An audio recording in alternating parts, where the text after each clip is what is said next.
Yep. Good evening, good evening, good evening. My name is Dr. Cynthia Gooch Grayson. As the Associate Vice President for Equity and Inclusion at Metropolitan Community College, it is my pleasure to welcome you to another opportunity to learn about Black history through virtual programming. Black History Month is an annual celebration of achievements by African Americans and a time for recognizing the central role of Blacks in the United States history. Also known as African American History Month, the event grew out of Negro History Week. Dr. Carter G. Woodson is known as the father of Black history. Reverend Jesse Edward Moreland was a collaborator with Woodson in the development of Negro History Week. Since 1976, every United States president has officially designated the month of February as Black History Month. Please help us to know how to continue to provide quality virtual programming by sharing your comments about this event on the online evaluation at mccneb.edu/IIEEVAL. I repeat, mccneb.edu/IIEEVAL. And it is also placed in the chat. Tonight is Metropolitan Community College's final Black History Month program. Our winter academic term is winding down, but I challenge you to join us as we continue to celebrate the contributions of African Americans throughout the year. Best wishes to our students on the call tonight and our faculty in your final weeks of learning, testing, and project completion. Finish strong, folks, finish strong. We look forward to seeing everyone again virtually in the spring quarter, which begins in March. To further celebrate Black History Month, we are honored to welcome Minister of Music, Ananias Montague from Salem Baptist Church, who will present inspiring music. Ananias Markey Montague was born and raised in Chicago, Illinois. He worked with Richard Smallwood, Ricky Dillard, Kim McFarland, Lyle Lovett, and many others. He's also toured Europe, spreading the gospel through song. He's currently working on a dual bachelor's degree in biblical studies. His motto is, be authentic in everything.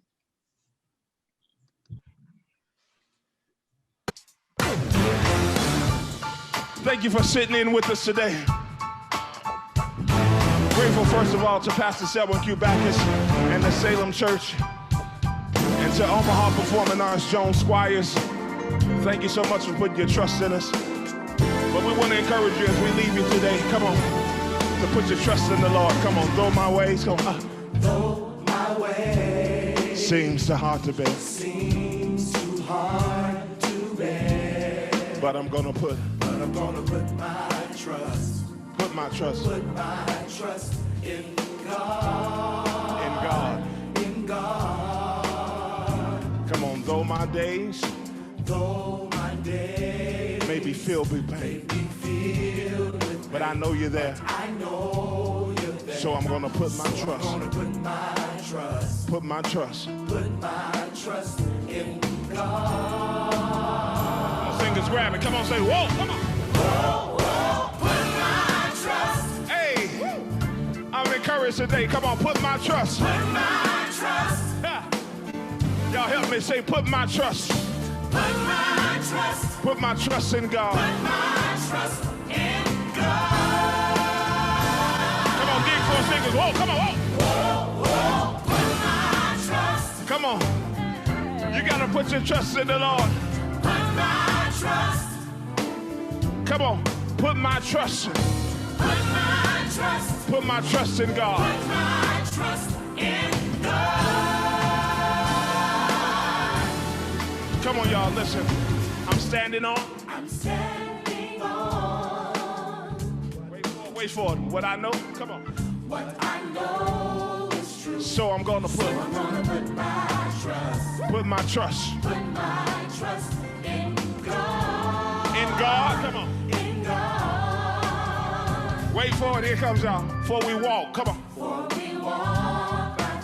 The Bible says, and not by sight. Yeah, we gotta put our trust in God. The Lord gave it to me to encourage you. Come on. Whoa, come on. Put my trust. Yeah. Come on, put my trust. Come on. Are you encouraged? Come on, put my trust. Put my trust. Put my trust in God. Put my trust in God. Y'all gotta do it again. Come on, whoa. Put my trust.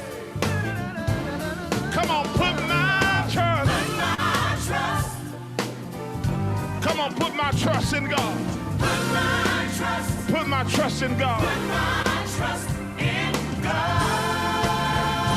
Mama always told me to go back to the scriptures. Some trust in horses, Some trust in horses and chariots, but we will trust in the name of the Lord. we will trust in the name of the Lord. No other help No other help that we know. that we know.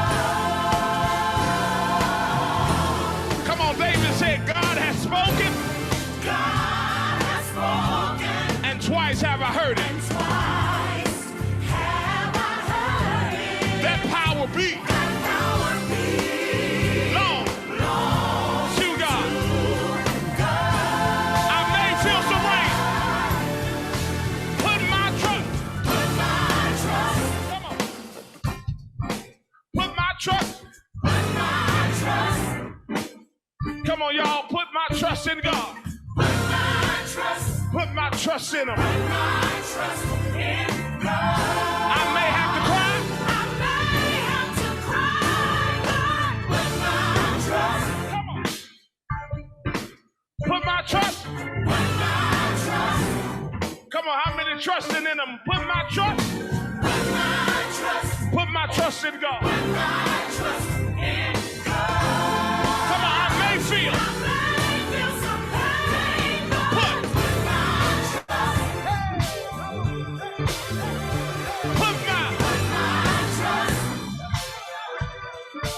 Put my trust. Put my trust. Put my. Put my trust. Y'all ready? Come on. Even when it looks. When it looks real bad, put my trust. Put my. Put my trust. Put my trust. Put my trust. Put my trust. Put my trust in God. I may feel some rain. I may feel some rain, but put my trust. Put my trust. Put my trust. Put my trust. Put my trust. Put my trust in God. Put my trust in God. I may have to cry. I may have to cry, but put my trust. Put my trust. Put my trust. Put my trust. Put my trust. We gotta put our trust in God. My trust in God. I may feel some pain. I may feel some pain, but put my trust. Put my trust. Put my trust. Put my trust. Put my One more time. We gotta go. Even when it looks bad. even when it looks real bad, put my trust. Put my. Put my trust. Put my trust. Put my trust. Put my trust in God. Hey, singer, step back and let's get a band song.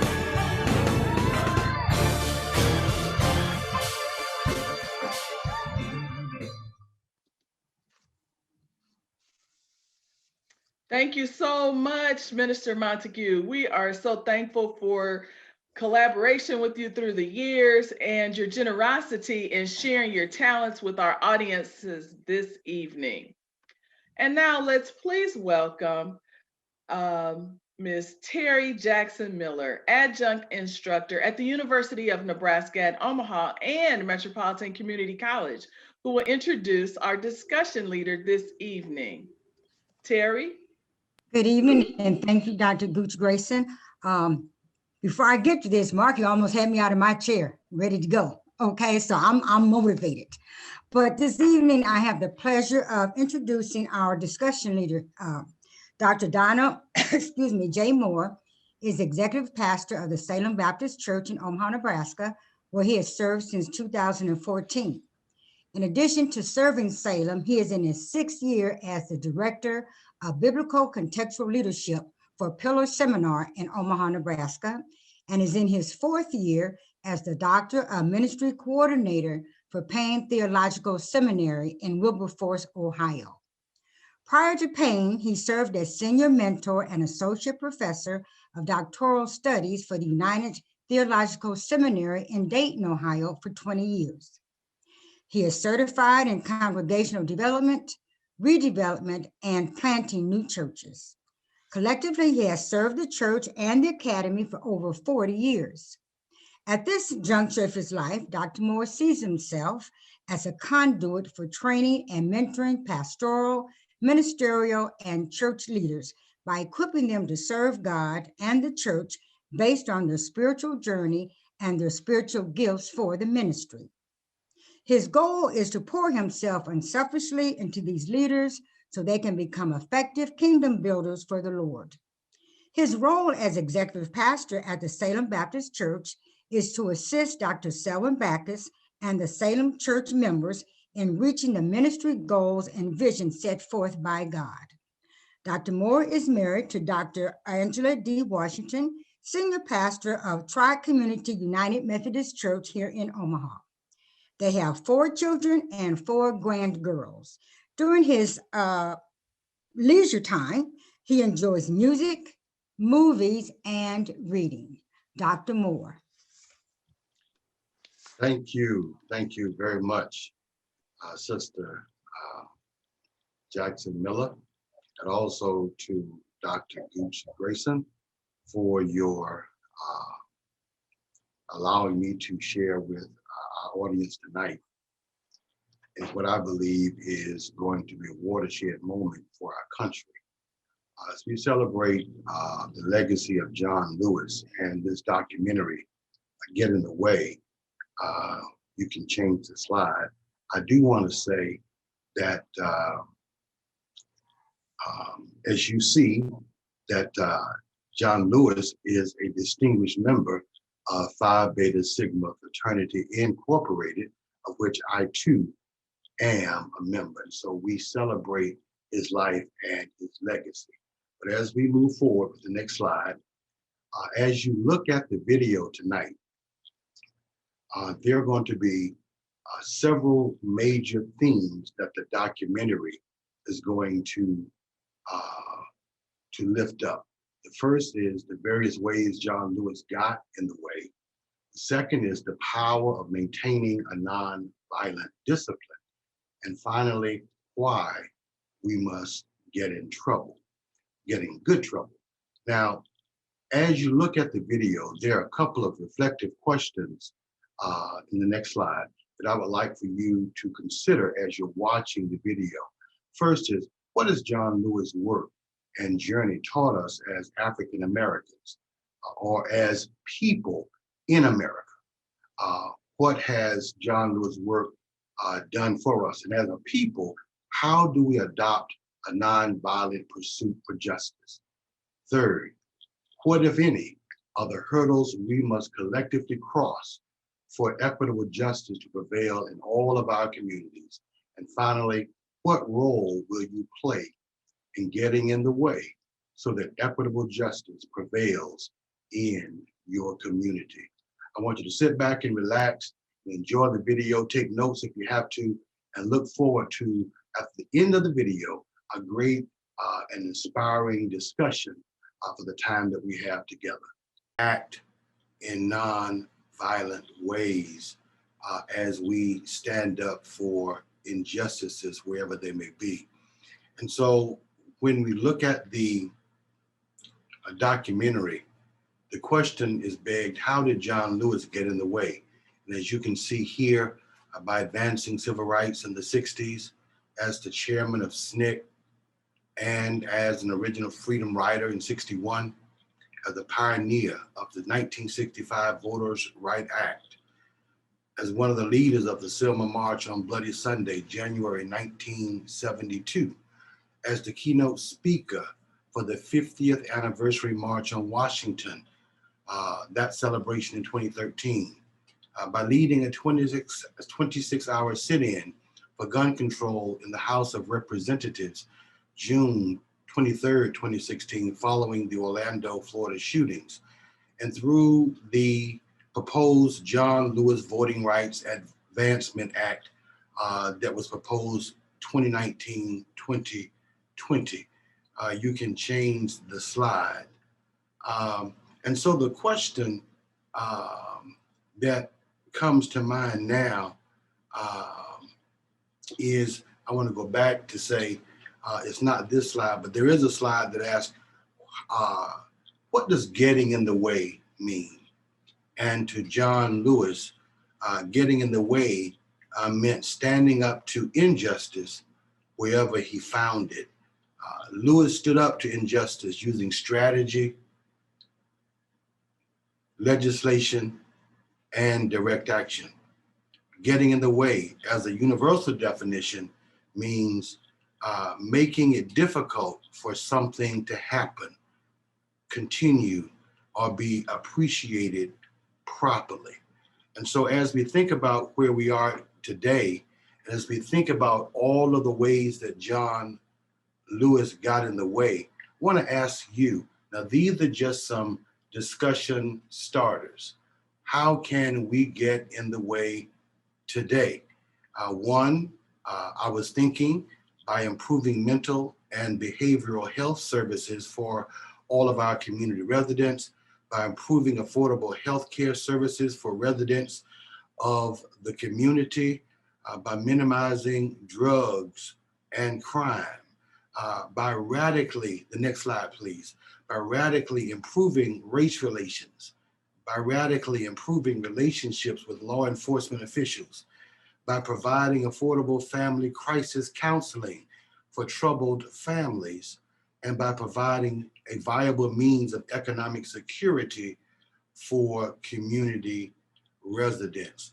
And so I want to pause here and get your views, and we can begin a dialogue regarding how we can improve our communities, wherever our communities exist, by getting in the way.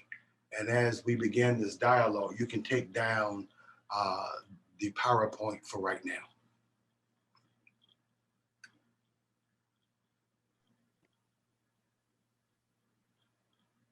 If you put your questions in the chat, I will pose them to Dr. Moore. Questions or comments?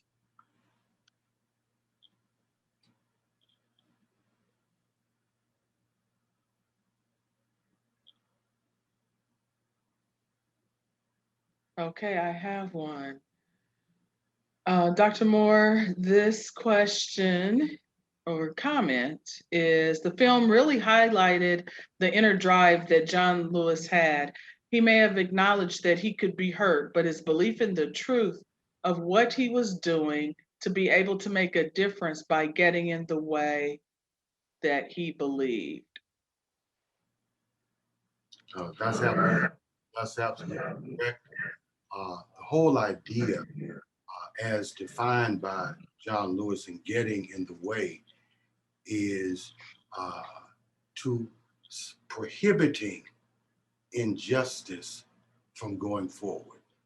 And that's irrespective of gender, it's irrespective of ethnicity, and it's also irrespective of our religious affiliations.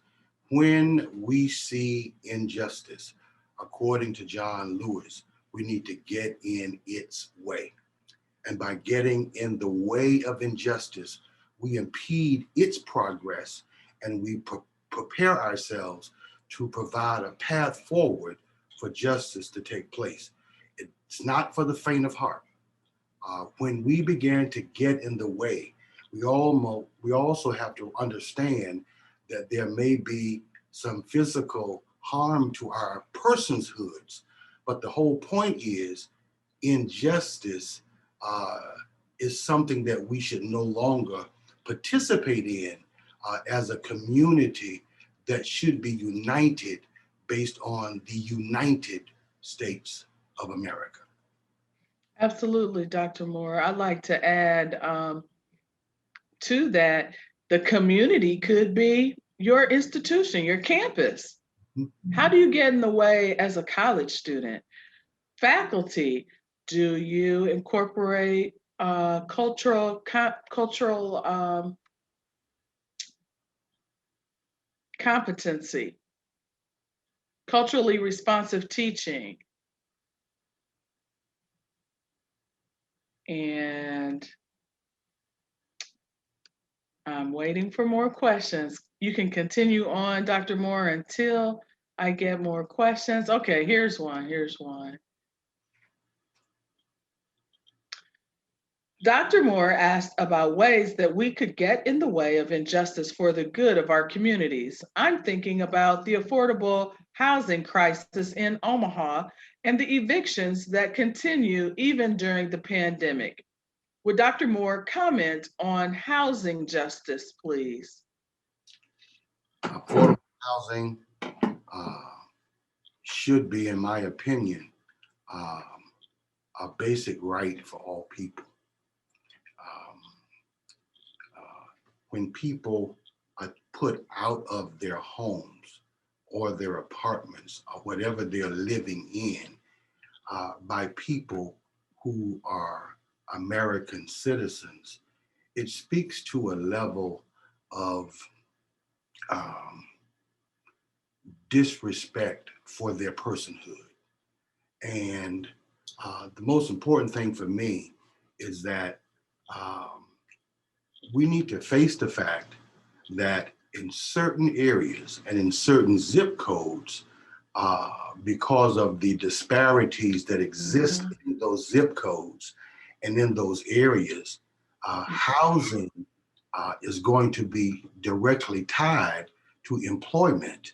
And if these areas are depressed and economically deprived, then housing becomes an automatic problem for those persons. And it is my opinion that there should be something done, especially at the housing level, Department of Housing, so that we can find ways to keep people in their homes, especially since we're saying Omaha, especially when we have temperatures that are sub-zero. There's something about having human decency that I think we've lost along the way because we spent too much time competing against one another for dollars and cents versus being a collective people who look to live together in peace and harmony. And so I think you're absolutely right. That's something that we can work on today. We can mobilize the task force. We can get the education about the statistics and the number of people being displaced out of their homes. And we can push our state and county legislators toward enacting new laws that would protect these people and anyone else when this situation happens. Very well stated. They are rolling in now, Dr. Moore. So let's see. When trying to help out our fellow neighboring communities that you are getting in the way and helping that community, how do you do so without imposing on their voices and ensuring that you are helping the community in the way that you need to instead of getting in the way? So there's one. I do. When we look at the documentary, and when we think about all people are people of sacred worth, then getting in the way is devoid of color. It's devoid of race and ethnicity. Getting in the way in this context, based on the documentary, has everything to do with human decency. And every now and then, people don't realize that you are there to help them. And so, and there's a lot that has to be unpacked with that. But the most important part is we don't always need to get in the way in the people's space.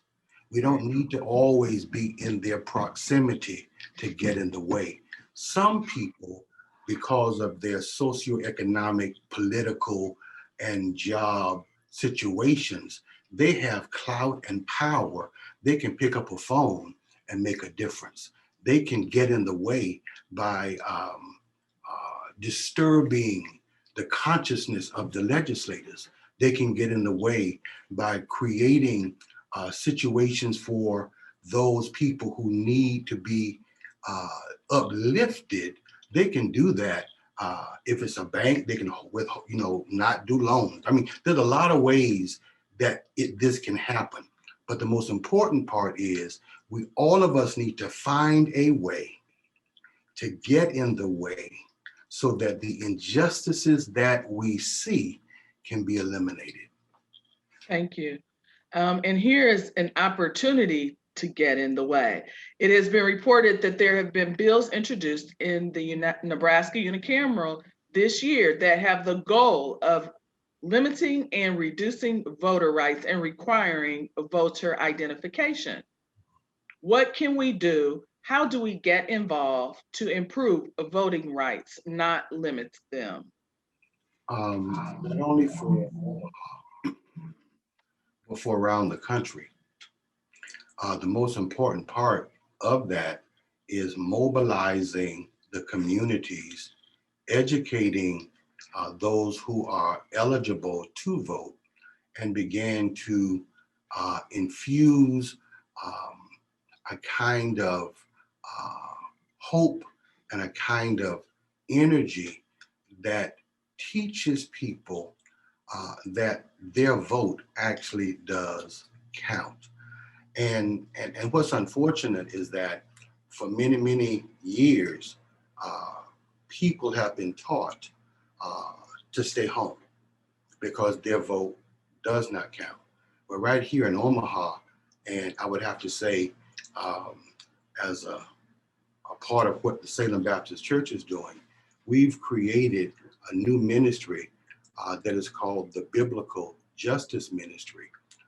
Biblical justice because according to scripture, I don't want to offend anybody because of religion, but in the Salem Baptist Church, we have decided that the definition of justice according to scripture means to make people whole. But when we look at social justice, we see oftentimes that means giving people just enough to fail.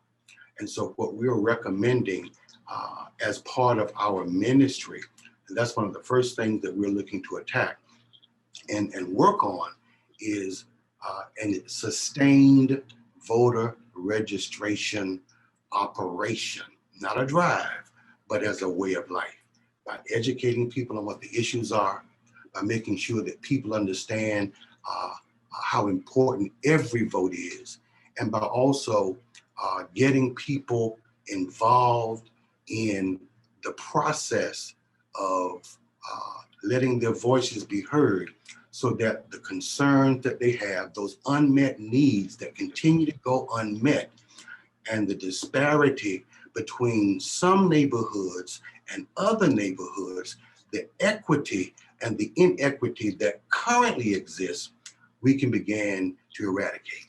And so the key then is having an ongoing educational process so that not only do we know when to vote, we know what the issues are, and we also know how to address our legislators regarding the concerns that we have and the unmet needs in our own communities, so they can begin to write bills so that those needs that are currently unmet can begin to be met. Very good. Thank you. Next question. At Metropolitan Community College, we want to get in the way by assuring equity and inclusivity in terms of educational opportunities for our diverse community of students. What does equity and inclusivity look like to you in education? That's a good question, especially from a person who has been the beneficiary of quality education since I began going to school. And so I think equity in education looks like this. Never discount the place where education is offered. And I think just like a lot of other things, there's this competition that says, if I'm not enrolled in an Ivy League school, if I'm not enrolled in University of Nebraska, if I'm not enrolled in other institution of higher learning, then the probability of me being marketable, gainfully employed is minimized. That's a myth. The point that to gain equity then says you get in where you fit in, and you begin to systematically grow and systematically expand your horizons and your awareness of a field in which you can make your life's work, so that you can get the education, move from Metropolitan into another kind of institution where you can get a different kind of degree, and then you'll become more marketable as you go forward. It's not where you start, but it's where you end. And if you don't start, you'll never have the ending that you desire. That was a perfect assist to our motto: start here, go anywhere. Amen. How does one, in audience, many of you are sending comments. I'm not reading comments, but I'm posing questions to Dr. Moore. So don't think I'm ignoring you. I'm following directions. How should one start to educate our children about our history? And how important is it to know about our people, especially our being Black, especially in government? Okay. That's a two-pronged question. I think if we look at the history of Black people in America, and if we use as a starting point the Civil Rights Act going back to '65, you can begin to plot what was important in the hearts and minds of African Americans. And at that time, it was having equity, to be viewed as human, like white people in America. And then it moved on into the '70s, where education reform and getting into a quality school where we didn't have books that were a second and third rate. We had the same books that the white schools had. I'm using that to say that by the time we got into the '90s and 2000, the priority of the parents, and I'm talking to myself, the priority of the parent began to diminish. And my wife and I talk about this all the time, is that what our parents did for us, we didn't do for our children. And shame on us. We got to a place where, because of the shoulders we stood on, we didn't realize that we couldn't stand there forever. And because we didn't realize we couldn't stand there forever, we were distracted seduced by a number of things that cause us to believe that this is it, that we are now at a place where going forward, life will be good. What we didn't realize is that, and I'm speaking for my children, we have 4 kids, and the oldest is like 44. We didn't push education on them like our parents pushed on us. In other words, the priorities have changed because we pushed jobs, we pushed this, that, and the other, but we never pushed education. And so what I'm recommending then is just like our history. Someone said, if you don't know your history, you're destined to repeat it. And so my thought is that we began to systematically talk about the history of our people in the context of from problems that we had to the progress that we have made. No one can live a life of that has good roads and good weather. Clouds will come in everybody's life. There'll be moments in everybody's life where hurdles will be put before you, where obstacles will be put in your way, but we get beyond them. And so I'm suggesting that as we talk about the history of Black people in America and the successes that we've made, you want to couple the pain with the victories and then ask the question, how do you, young person, my kids, how do you move this beyond me so that your children and future children will have a better opportunity than we've given you? But what we see, because these are our children, that we did not enforce an educational ethic to move forward. We failed in that respect. And so a couple of generations of children now, and you don't have to agree with me, but there's a couple of generations of children that could have done a whole lot better if their parents had been insistent, as our parents had been with us, that if you don't have an education, you're not going to go too far in life. And now we see in my 60s that it is no longer a AA, a BA, a BS degree. It's not even a master's degree now. People are looking for folk with terminal degrees. And had we began to keep our children in that pipeline, I think they'd be much further along than they are today. And what you'll see statistically, because as a professor in seminary, most of the students that I educate are second and third career adults. We have more adults trying to get re-educated than ever before. And it's a tension between the millennials in my class and the gray heads in my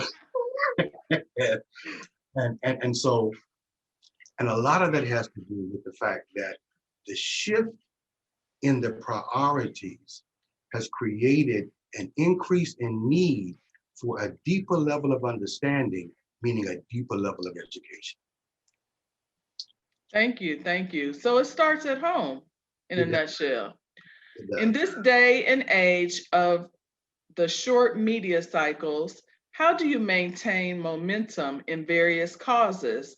For example, voting, housing, fair policing, etc. And that's from my wonderful husband. Well, husband, Deacon, let me just put it this way. Initially, earlier on, I said that we need to create this organism. And the organism has to perpetuate. And so it's not a one-off. It's not something you check off on the box. Historically, our country, America, knows what its weaknesses have been from all cultures of life. Therefore, we can't afford not to continue keeping people at the table, making sure those weaknesses continue to be weak. We need to begin to look at where are our deficiencies and maintain a level of awareness and pressure so that programs, laws, legislation can be put in place so that now the weaknesses become strengths. But if it's a one-off, it's for your generation, it's for your cause, and that's it.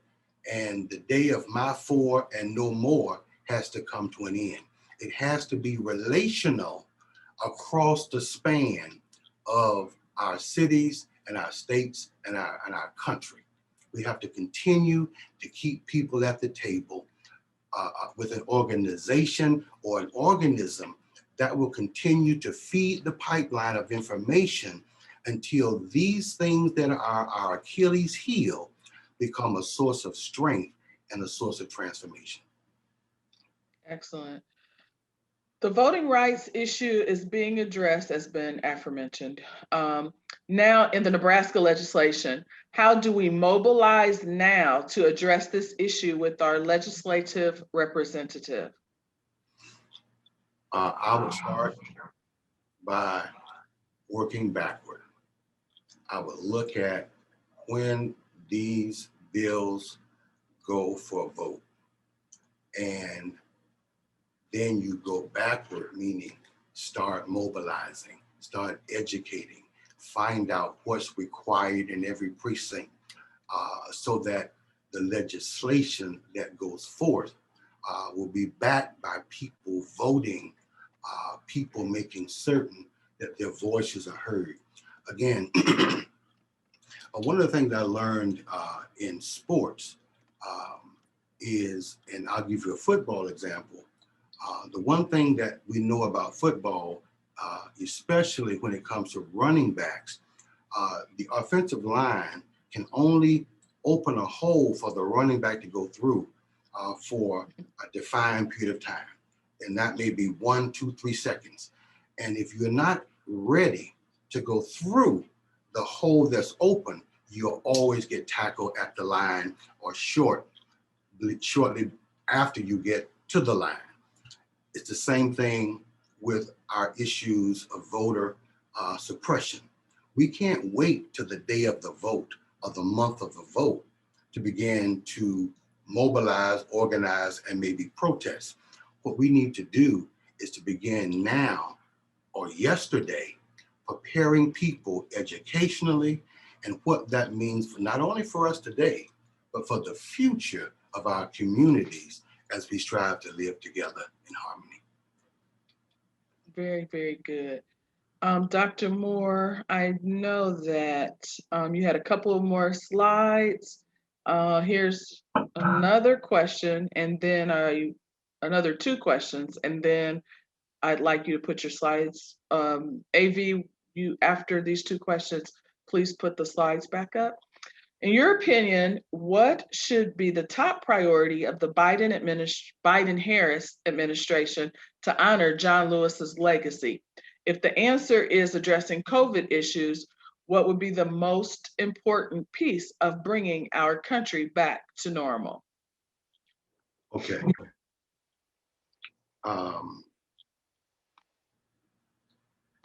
I can't deny the fact that I am a Baptist preacher.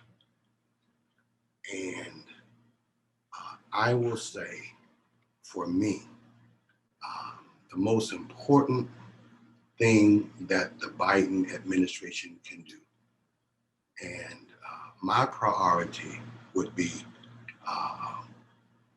bringing the country back to the middle. Right now, we're in corners and we're not moving. And that creates stagnation. Stagnation creates stench. Stench creates bacteria and other infestation, and eventually things die. That's where, if we don't bring us back to the middle, and I don't mean in terms of our political views, I mean in terms of our relationships with one another. And it's important that that takes place. The other part of it is COVID is the reason that COVID is where it is, and my opinion, the reason that I just got a video just now in Africa about kids jumping out of buildings, off of second floors, running away from getting the COVID vaccination because of a lack of trust. That's happening in America. I just saw a statistic a couple of days ago that white America 60%, Black America 5%, 20 some odd percent for I think Hispanics and other. Well, that's all because we are not dealing with the center. We're not dealing with one another as people of sacred worth. What we're doing is saying, I'm bigger than you, I'm better than you. And I think that kind of chemistry has kept us in our corners. King said that the 11 o'clock hour on a Sunday morning is the most segregated hour of the day. That's still true. And we allow it to be so. But it's interesting.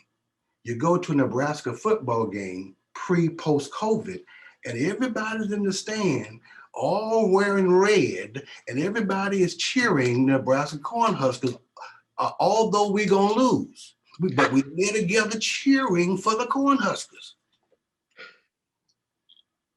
How is it then that we can cheer together for a common cause called football, but we can't live together for a common cause called decency and order? There's something fundamentally wrong with that. One other thing, I've watched over the years and over the span of my ministry, I've watched gangbangers, drug dealers, and pimps. They call a truce after Halloween, and they'll say, we'll pick this back up after the Super Bowl. And folk, they'll laugh. Why is that? Well, it's because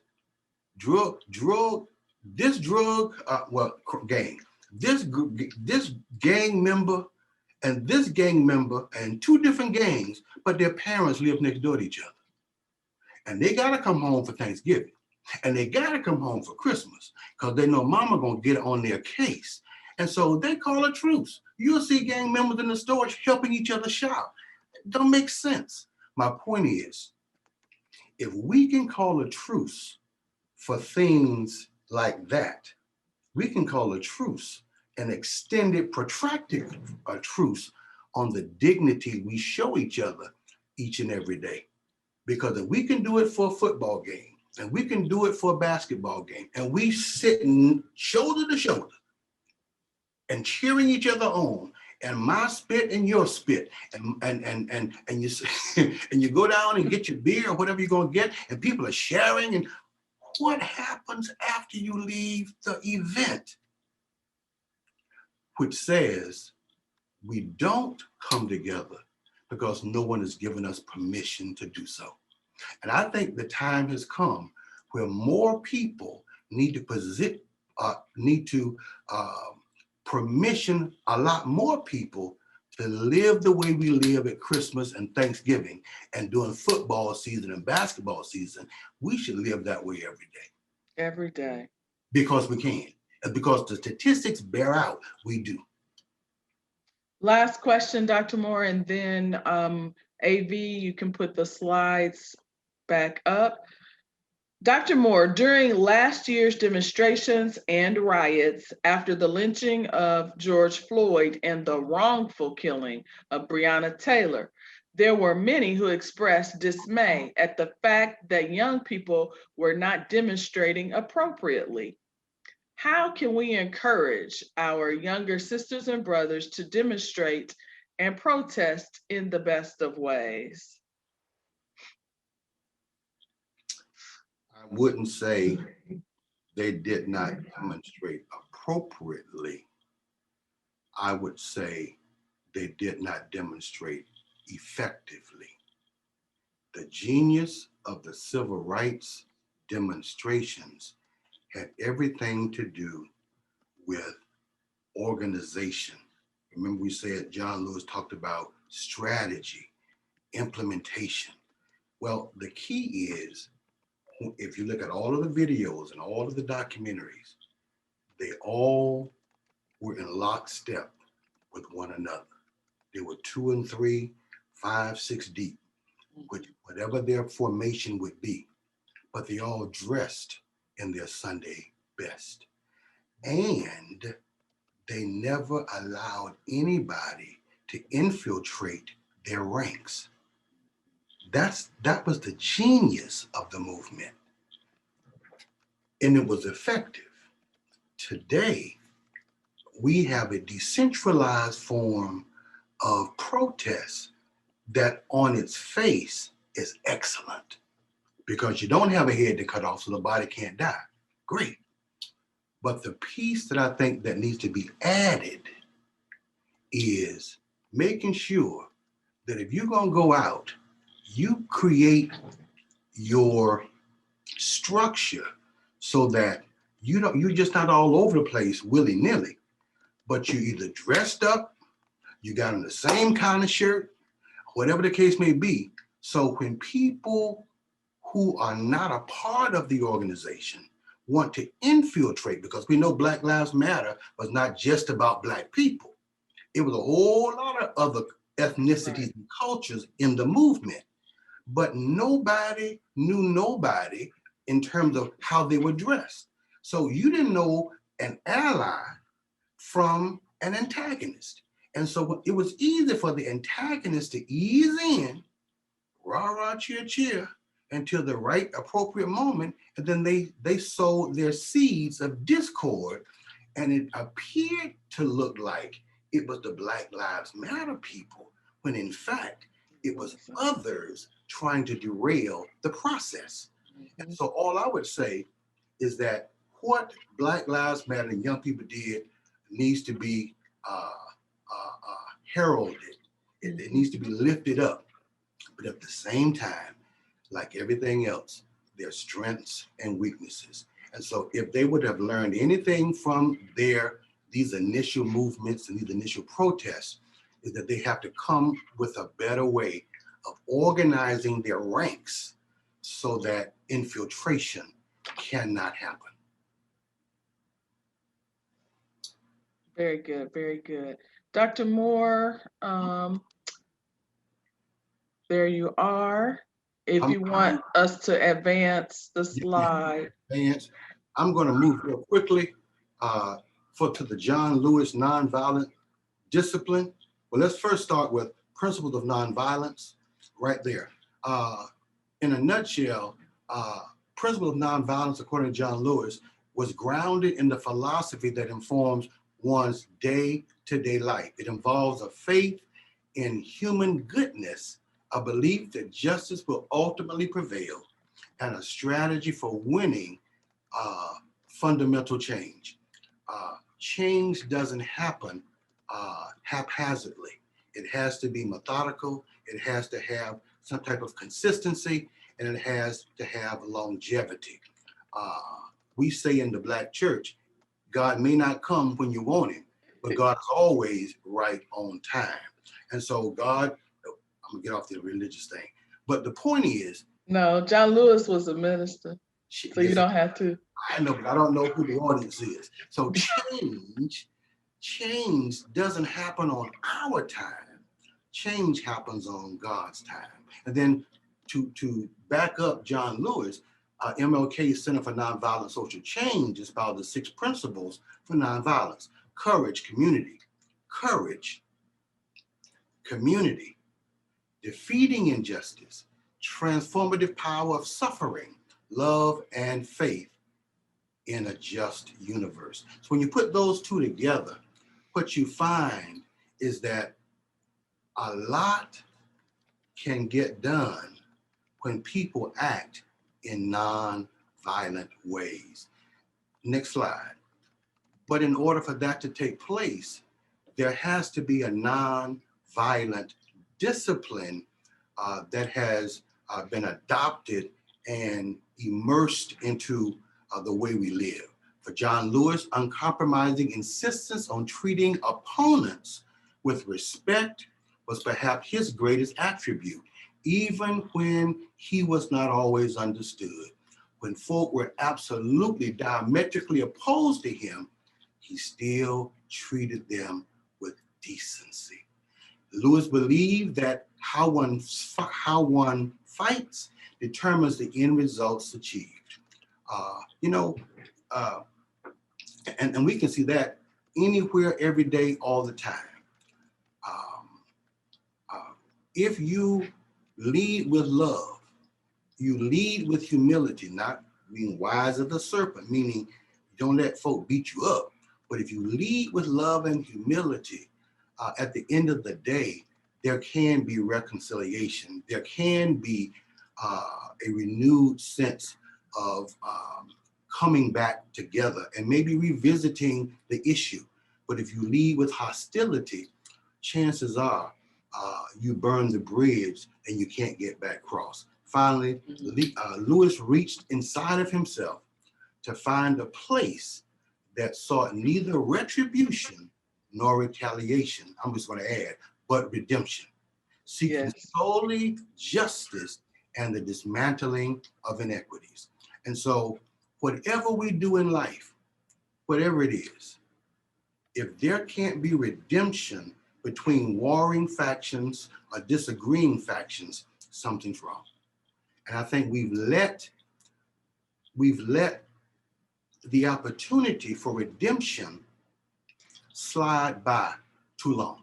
And it's time to begin to look at how can parties be redeemed so that the love of what John Lewis called that love ethic can come back out and be the order of the day. Next slide, please. Some of his experiences: he was taught in '58 by James Lawson. Nonviolence became love and action for John Lewis. It rescued and redeemed others from injustice, but it also saved himself. The nonviolent movement was about reconciling with one another and not necessarily about winning. It was about reconciling because the differences were there.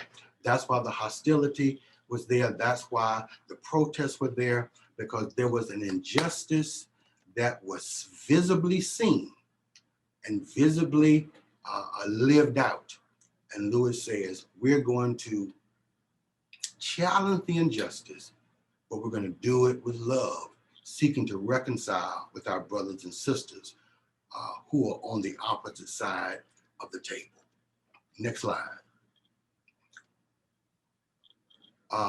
His experience. He went to jail 45 times for doing what he thought was right. Even his first arrest was in '61 for resisting the peace.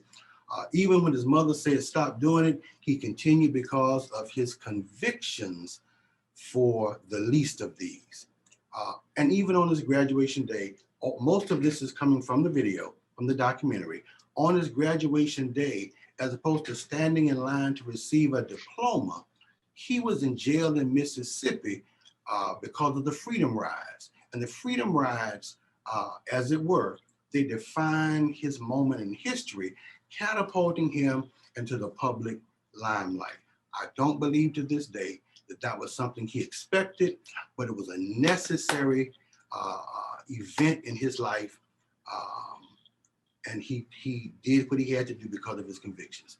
Third, the threat of violence did not disrupt the nonviolent campaign, making it highly successful toward justice for other people. And so nonviolent protesting, nonviolent disciplines speak to doing what's right for the least of these, so that more people, now I'm not going to say everybody, but more people can have an equitable opportunity for a greater quality of life in these United States of America. The next slide, please. So, how can we expand on John Lewis's nonviolent discipline in our community. And I threw up a few things for us to consider: creating a functioning nonviolent movement that is a ongoing, perpetual process where we are always ready, like the Minutemen, we're always ready to mobilize and protest the injustice in ways that are nonviolent. Developing an ongoing relationship with law enforcement toward peace and nonviolent action. I'll just speak for Omaha right now, and I know it's cold, but the last incident that we had in Omaha has sort of glazed over. Now is the time to establish relationship with law enforcement when tempers have cooled off and people are sort of beyond the angst of wanting to get revenge, and begin to talk about how we can together minimize those kinds of actions. Then minimizing the disproportionate representation of people of color in government on the federal, state, and local level. The disproportionate numbers of people of color in government speaks to the level of disproportionate injustice that happens in certain zip codes. And what I'm proposing as a conversation is, what would it look like if our federal, state, and local government mirrored the diversity of people in our United States, in our local, state, and federal agencies? What would it look like? I believe it would be more successful than where we are right now. Next slide. Oh, go back up. Go up. Go back. All right, thank you. That's my closing. So that's it. These are ways that I have sort of thrown out there. And if there are any other questions or methods that may be helpful in, because the whole point is, as we've seen, violence just perpetuates violence, and it gets out of hand, and you can't control it. But you can control people who are nonviolent, but you can't control the frenzy when people get worked up, as we've seen January 6th and other times before then and after then. Until we learn how to be nonviolent and come, as scripture says, and reason together, then we will continue to receive the results that we're not proud of. As a country, we're not proud of the results that we're getting, but no one is giving us permission to repent of those ways and turn and go in a different direction. And someone, the church, our political leaders, our school teachers, whoever is in authority, whoever has a sphere of influence over groups of people, they need to be saying in a very resolute way that we don't have to do it the way we've done it. There's a more preferred way forward, and we need to consider taking it. Questions?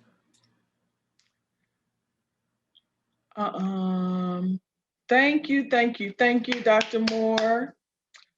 Thank you to Ms. Terry Jackson Miller for the introduction of Dr. Moore and Dr. Donnell Moore. Your intentionality, your thought, and your preparation was magnificent. I've received several messages from the audience, how they have thoroughly enjoyed tonight's event. Amen. We appreciate you for sharing your talent and this thoughtful discussion with us this evening. And in the words of John Lewis, I'd like to end with, ours is not the struggle of one day, 1 week, or 1 year. Ours is not the struggle of one judicial appointment or presidential term.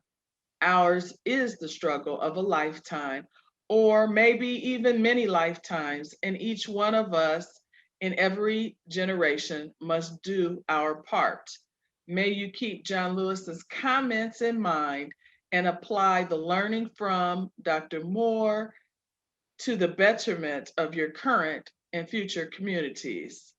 Thank you to Minister Montague for bringing us together with your music, and most importantly, you, the audience, for prioritizing Black history, not just in February, but year-long in 2021 and beyond. A special thanks to Sharon Lee, Posey, Teresa Foley, and Barbara Velasquez for all that you have done for Black History Month 2021. And please do not forget to complete the online evaluation at mcc.edu/IIEEVAL.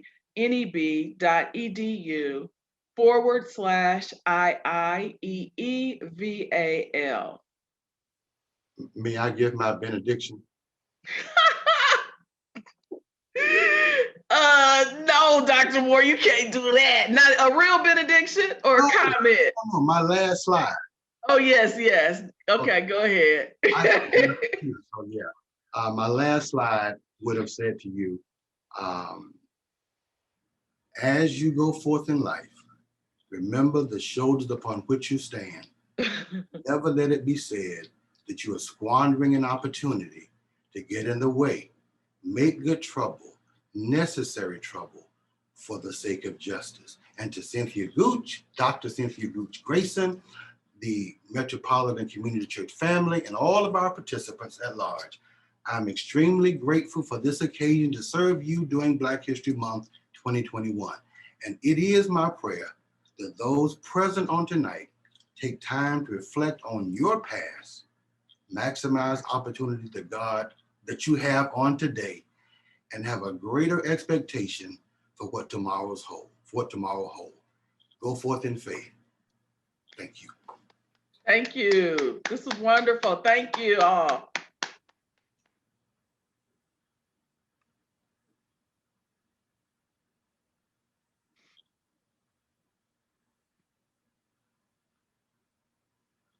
Everyone's saying this was wonderful. This was wonderful. Excellent, excellent, excellent. Thanks, everyone.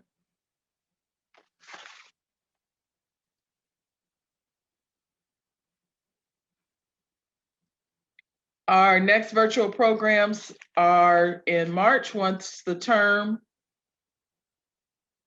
quarter commences with Women's History Month. Please see mccneb.edu/women's history for details. 100% virtual. Please continue to stay safe and have a good evening.